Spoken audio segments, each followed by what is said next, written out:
Why did segregation continue after the 1960 for Civil Rights Act? Imagine a world where a law is passed that promises change, but the old habits and beliefs don't disappear overnight. That's what happened after the Civil Rights Act of 1960 became law. This law was a huge step forward because it made segregation in public places illegal and banned discrimination based on race, color, religion, sex, or national origin. It was a victory for the civil rights movement and gave many hope that equality was finally within reach. But even with the law in place, segregation didn't vanish immediately. Many people in the South and other areas kept resisting change. Some businesses found ways to avoid following the law, like ignoring it or not enforcing it. Others simply didn't want to change their ways and relied on local authorities not to push for compliance.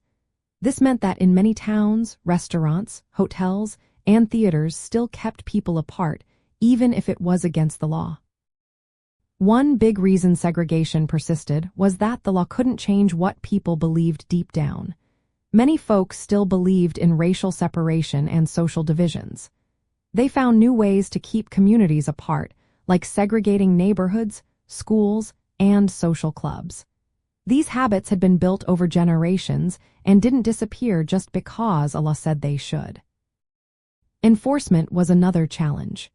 Federal agencies and courts could step in when clear violations happened, but many acts of discrimination were subtle or hidden.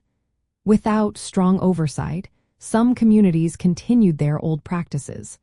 Local leaders who didn't support integration often turned a blind or actively resisted federal efforts.